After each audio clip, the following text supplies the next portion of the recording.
Magandang araw sa iyo, Tito Makoy. Magtatago po ako sa pangalang Biko.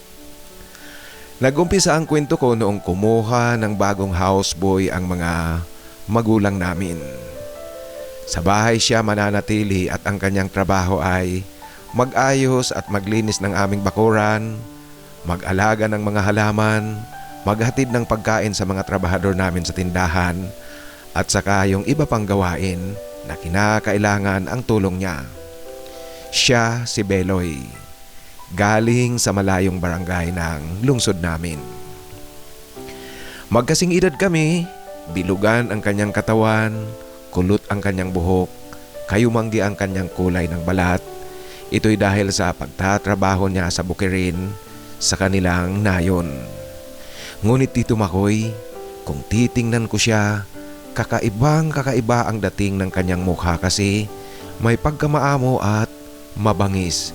Yung pinaghalong amo at bangis, yan ang katangian ng kanyang mukha.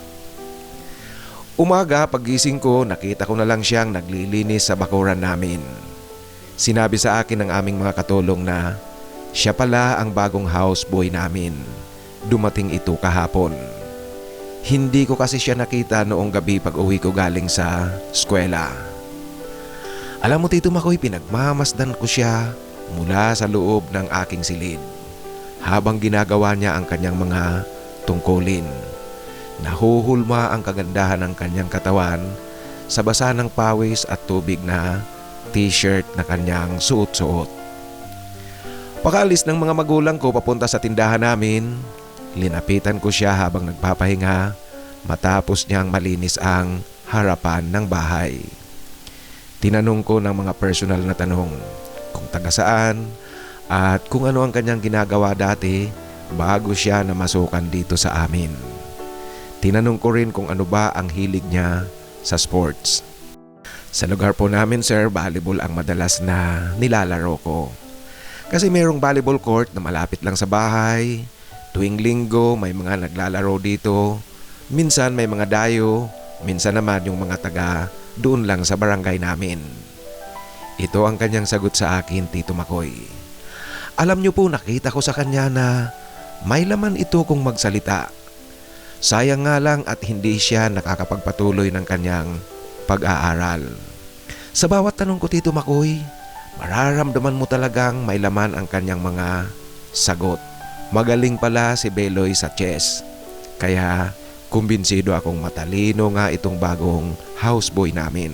At dahil nga magaling ito sa chess, madalas ito ang nilalaro namin kapag wala na siyang gagawin. Sa paglalaro ng chess kami naging malapit sa isa't isa. Hanggang sa nagbibiroan na nga kaming dalawa, yung parang magkaibigan lang talaga. Linggo ng hapon, Tito Makoy, umalis ang mga magulang ko at kapatid. Nagsimba sila. Pagkatapos na magsimba, kakain ang mga ito sa kung saang kainan sa sentro. Ito ang nakagawian namin mula noong bata pa ako. Tuwing linggo ng hapon, magsisimba kaming mag-anak. Pagkatapos magsimba, kakain sa mga resto. Kaya lang ngayon, Tito Makoy, mula nang tumungtong ako sa college, hindi na ako sumasama sa kanila. Yung dalawang katulong naman namin nung linggong hapon na yun, sinundo ng kanilang mga pick-up driver na boyfriend. May mga date din ang aming mga kasambahay. Kaya kaming dalawa lang ni Beloy ang naiwan sa bahay. Naglalaro kami ng chess.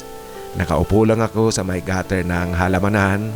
Si Beloy naman gamit ang mababang bangketo na inuupuan ng mga katulong namin sa paglalabada. Habang naghihintay ako, Tito Makoy, ng kanyang pagsulong, napatingin ako sa kanyang harapan. Wala pala itong suot na brief. Kaya naman, Tito Makoy, kitang-kita ko mismong nakadungaw ang kanyang alaga. Oh, Beloy, ano yan? May nanunood ba dyan sa harapan mo? Iyan, Tito Makoy, ang biro ko at tawa kay Beloy. Yumuko itong si Beloy at ngumiti lang ito. Hayaan mo na yan. Gusto ring manood. Yan ang kanyang sagot sa akin, Tito Makoy. Beloy, in fairness, meron ka palang maipagmamalaki. Yan Tito Makoy ang wika ko kasi kahit natulog ang kanyang alaga na kayo ko ito, ngunit di hamak na, malaki na talaga. Alam mo, sikat yan sa amin. Marami nang humawak dyan. Mula pa noong high school ako. Yan Tito Makoy ang wika sa akin ni Beloy. At alam niyo po dahil sa pagkakakita kong iyon sa kanyang alaga, muli akong natuksong tumingin dito. Gusto mong hawakan? Yan ang tanong sa akin ni Beloy Tito Makoy. Hindi ako nagsalita, ngumiti lang ako. Ngunit ang mga ngiti kong iyon Tito Makoy, yung dating pala kay Beloy, gusto kong humawak. Kaya inakay niya ako papasok sa kanyang silid. Ewan ko ba Tito Makoy, parang wala ako sa hustong pag-iisip. Dala siguro ng mga pagpapantasya ko sa kanya nitong mga nakaraang araw habang pinagmamasdan ko siyang nagtatrabaho sa bakuran namin. Sumunod ako kay Beloy at alam niyo po Tito Makoy, habang naglalakad ako, para talagang wala ako sa aking sarili. At pagpasok namin sa kanyang silid, nilak niya kaagad ito. Sige na, pwede mo nang hawakan yan. Muli niyang wika sa akin Tito Makoy at nang tingnan ko ang kanyang mukha, seryoso siya sa kanyang sinasabi. Kaya Tito Makoy ang nangyari yung simpleng pagkakakita ko habang naglalaro kami ng chess, nauwi na sa paglalaro namin ng pribadong bagay, pribadong oras naming dalawa. Atat na atat ako Tito Makoy sa higaan. Alam niyo po, inabot kami ng mahigit 1 oras na magkatabi sa higaan, naglalaro. Alam mo Tito Makoy, yung first game namin sa chess, hindi namin natapos. Ngunit dito sa loob ng silid ni Beloy, nakadalawang rounds kaagad kami. Alam niyo po, nasisiyahan akong laging nakayakap sa kanya kasi bato-bato rin ang kanyang katawan. Kaya lang Tito Makoy, bigla naming naalala na naglalaro pala kami ng chess sa labas. Naiwan namin ang chessboard sa labas at yung oras na yun Tito Makoy, papadilim na, oras na ng posibleng uwian ng mga kasama namin sa bahay. Talagang nagmamadali kaming lumabas sa silid ni Beloy. Kasi Tito Makoy, natatakot kami na baka madatnan ng mga kasama namin sa bahay at makita nilang magkasama kami ni Beloy sa loob ng silid nito. Hindi pwedeng makita nila kami kasi magtataka sila at magtatanong kung bakit magkasama kami ni Beloy sa silid nito. Sa nangyari sa amin ni Beloy noong linggong hapon na iyon, naging umpisa na iyon Tito Makoy. Lagi-lagi na naming ginagawa ito. Walang paghahalangan sa aming dalawa Tito Makoy, palibhasa magkaedad kaming dalawa. Pangalan nga lang ang tawagan namin. Palagi-lagi naming nagagawa Tito Makoy ang pribadong oras naming dalawa.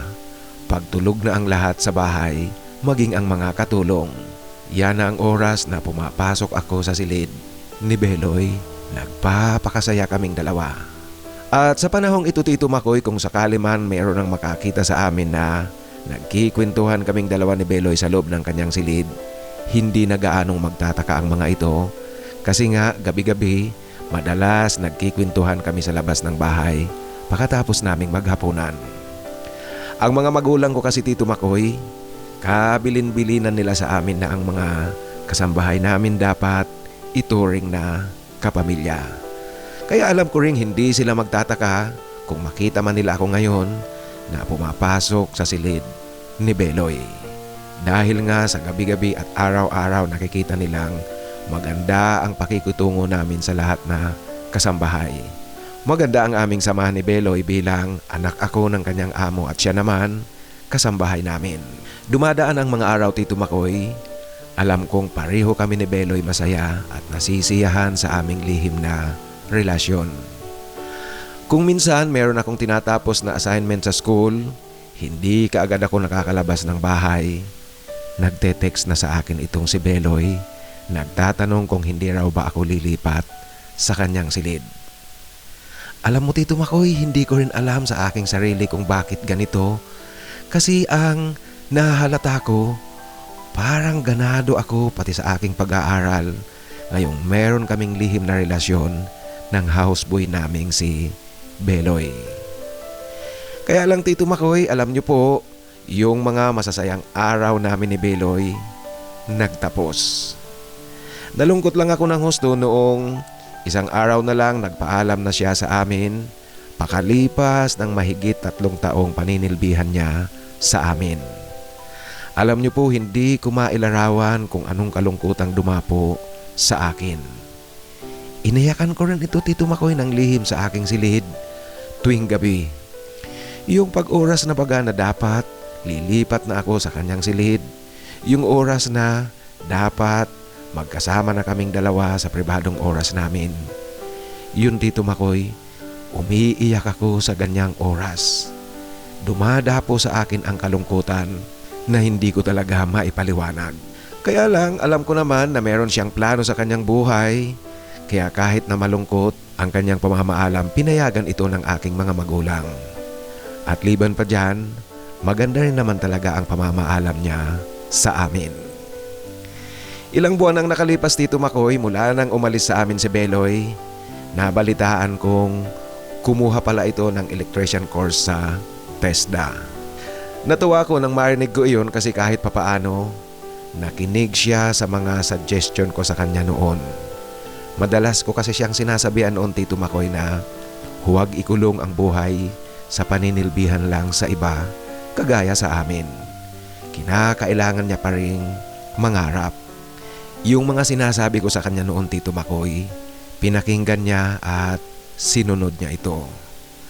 Hanggang sa nabalitaan ko na lang na nakapasok na pala ito sa isang kumpanya sa Manila. Nahasa na siya ng gusto sa kanyang kaalaman sa pinag-aralan niya sa TESDA. Nagtuloy-tuloy pa si Beloy sa kanyang pagpupursige at ngayon nasa ibang bansa na pala siya. Electrical maintenance ang kanyang trabaho. Lalo akong natuwa Tito Makoy nang malaman ko ito. Sa kasalukuyan, nagkukumustahan kaming dalawa magpahanggang ngayon. Nag-uusap pa rin kami paminsan-minsan sa Messenger. Ngayon Tito Makoy, may asawa na at anak itong si Beloy. Kaya lang Tito Makoy, nung unang malaman kong meron na siyang asawa at meron ng pamilya, aaminin ko rin Tito Makoy na nakaramdam ako ng lungkot, nasaktan ako, naiinggit. Ewan ko ba Tito Makoy kung bakit ganoon talaga ang aking naramdaman. Marahil nga talagang minahal ko itong si Beloy. Subalit sa kabila niyan, hanggang ngayon naging masaya rin ako kasi nakikita kong maganda ang takbo ng buhay ni Beloy. Masaya siya sa kanyang buhay may pamilya. Sa kabila ng aking kalungkutan Tito Makoy, inisip ko na lang ang dapat. Yung kung magmamahal tayo, dapat hindi maging selfish. Kahit na masakit sa atin kung ikakabuti at ikakasaya ng mahal natin at hindi naman tayo nasagasaan ng ating minamahal, hayaan nating makamtan ang kanyang kasiyahan. Liban pa dyan Tito Makoy kung pag-uusapan natin ang pagiging selfish, yung hahawakan ko siya, hindi ko siya palalayain. Alam naman natin Tito Makoy na kahit paanong sabihin natin, magwawakas at magwawakas ang relasyong katulad ng relasyon namin ni Beloy. Alam na po natin hindi ito ang klase ng relasyon na tanggap ng lipunan. Ang relasyon ng kaparehong kasarian ay hindi natin nakagisnan, kaya mahirap din talaga na isipin na ang relasyon ng kagaya namin ni Beloy mananatili hanggang sa walang hanggang.